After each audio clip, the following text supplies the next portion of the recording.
देखिए next question में बहुत सिंपल सी बात कही गई है कि एक पार्टिकल को हम ऊपर फेंकते हैं।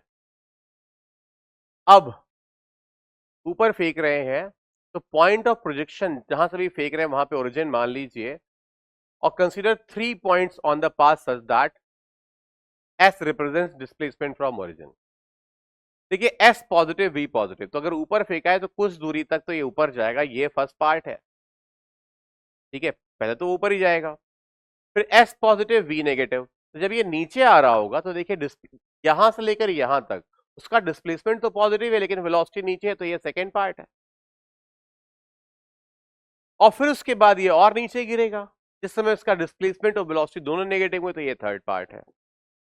तो इन्होंने कहा है कि which of the following correctly indicates the distance travelled by particles since it's projection respectively in appropriate order. कौन से ऑर्डर सही है? तो पहले ऑब्वियसली यहां पे हमें दिख रहा है कि सबसे पहले 1 परफॉर्म हुआ है, फिर 2 परफॉर्म हुआ है, फिर 3 परफॉर्म हुआ है।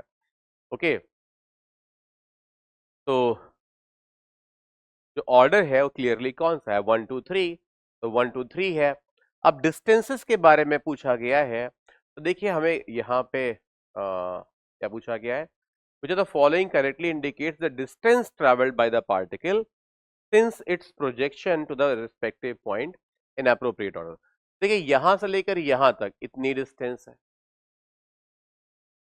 ठीक है, ये डिस्टेंस इतनी है, मान लीजिए s है। फिर अगर हम 1 और 2 की बात करें, ठीक है,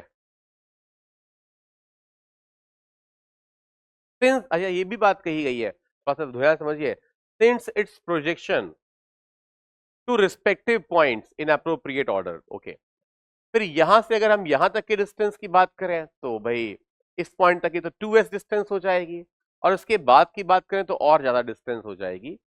तो इसका जो आंसर है वो ये आना चाहिए कि पहले पार्ट में सबसे कम डिस्टेंस ट्रेवल हुई, सेकेंड पार्ट में ज्यादा डिस्टेंस ट्रेवल हुई, और थर्ड पार्ट में सबसे ज्यादा डिस्टेंस ट्रेवल हुई। और ऑब्वियसली मैं हर पार्ट का जो इनिशियल मोमेंट है वो पॉइंट ऑफ प्रोजेक्शन मान रहा हूं, बिकॉज यहाँ पे लिखा है since it's projection, distance travel particle since it's projection. तो ऑब्वियसली डिस्टेंस तो लगातार बढ़ती ही रहती है, इसलिए हम इसको यहाँ पे सी सिलेक्ट कर रहे हैं।